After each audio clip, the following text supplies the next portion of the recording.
Hey folks, I'm Chris and I'm your Commander Mechanic.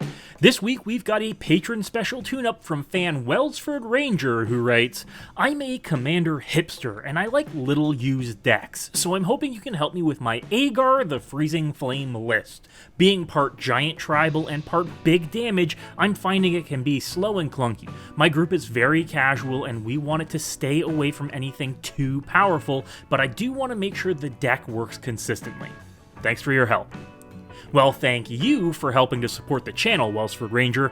It's thanks to users like you that I'm able to keep doing this every week. Aegar the Freezing Flame is a very interesting general. First, he's a 3-mana giant, which is interesting on its own.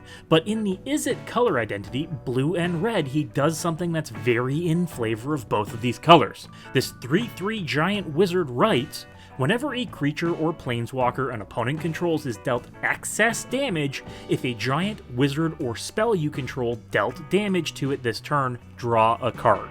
So right there we have some incentives to consider in deck building. We want giant tribal, potentially some wizards, and spells that deal a lot of damage to opponents' creatures. That's a great, easy to achieve theme in these colors, and your original list looks like it fills this role very, very well. Kaldheim brought us a lot of good giants that care about giants, so naturally they're in here. Calamity Bearer, Quakebringer, and Basalt Ravager are all giant sources of damage, and, well, giant sources of damage. That's everything Aegar wants. You've also filled the list with great ways to do tons of damage to creatures, and therefore draw tons of cards. Blasphemous Act turns into a 1-mana Decree of Pain with Aegar out. Chandra's Ignition is the same and can even spare many of your own creatures if you select something with a lower power than your average toughness. And cards like Nizia Mortar's Disaster Radius and the amazing Star of Extinction are big mana investments but rebuy you a significant new grip of cards. These synergies with your commander are fantastic and, from a core deck building concept, are exactly what you want. But in a deck that's all about giants and big spells, your mana curve is reflecting this. Your average mana value is 4 in your original list, and that's prohibitively high. You're looking at more often than not having more cards you can't cast than those you can cast. And even when you get later in the game, for a deck that's refilling your hand over and over, you're likely only casting 1 spell each turn. This is going to leave you with far too many resources and far too little to do with them. If the game plan of sticking Aegar in play goes well, you're feasibly only going to cast Aegar a maximum of twice.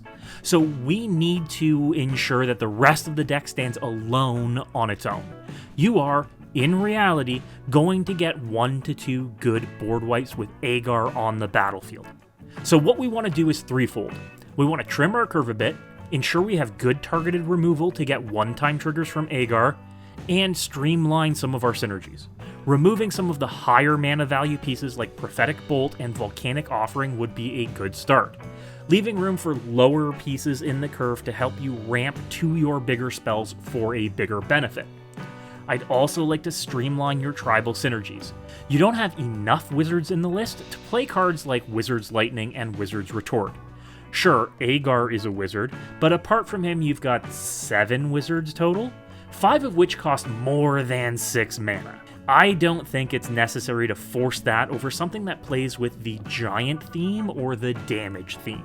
I'd also, perhaps controversially, like to cut Warstorm Surge. Warstorm Surge is a lot better when you get multiple triggers in a turn and can blast opponents or creatures. But in this deck you're getting a maximum of 1 trigger per turn on average, since your curve is so high. Sure, each trigger can kill a creature and draw you a card, but is it worth a 6-mana enchantment that takes the spot of a more immediately useful creature or spell? In my opinion, no. This begs the question, what are we adding in? First, WelsfordRanger left out some of the smallest giants that we can include. These giants share the 3 mana value spot with Aegar, but can ensure later in the game we have the capability of casting 2 giants per turn. These are Bone Crusher Giant, Crystalline Giant, and Honorary Giant Tauren Mauler.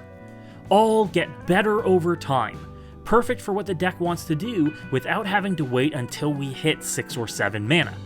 I'm also a fan of adding in a few more ways to get ahead of your mana curve. You have a few mana rocks in right now, but why not Mind Stone and even Midnight Clock? The clock acting as an inevitable personal wheel to ditch your hand or refill it in the occasion Aegar can't do that for you. With a curve as high as what we're looking at, it's really necessary. I'd also add in a tribal enabler along the lines of Herald's Horn. This way you can get additional knowledge and potentially a free giant off the top while making them all cheaper to cast. On that same note, if we're considering upgrades, I would definitely recommend Urza's Incubator. While it's not inexpensive, when you're running a big mana tribe like dragons or giants or elementals, it really helps launch you further ahead. With Urza's Incubator, you could easily be casting 2 full-size giants each turn later in the game. I would also very much recommend adding in Jeska's Will. This is a great ritual to surprise your opponents, jumping from an Aegar on turn 3 to a Star of Extinction on turn 4. That's going to be a shock to many opponents and let you dig so deep into your library, it might as well be a tutor.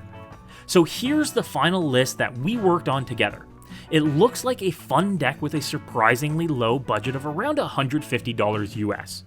Perfect to play with friends in an easygoing environment. I definitely look forward to seeing everyone's faces when you blasphemous act with Aegar and Toralf out. That is a match made in Valhalla. Let us all know what you do with the final deck, WelsfordRanger, and thanks again for choosing to support the channel. Until next time, folks, good luck and have fun. As always, thanks to all of our patrons for helping to support the channel. I honestly could not do this without all of your help. A special shout out to our Lodestone Golems, Ben Frayne, Sterling Langford, Will Briggs, Ben Davis, David Neri, Corey Whitaker, Snipes, and Cameron Scott. And our Metalwork Colossi, Austin Charlotte, Charles Olson, Matthew Chandler, Pulsating Kiwi, Raphael Lum, Wyatt M., Timothy Conan, Matt Oakes, Stephen Dunn, Jeremiah Lewis, and newest addition, WelsfordRanger. Thank you, everyone.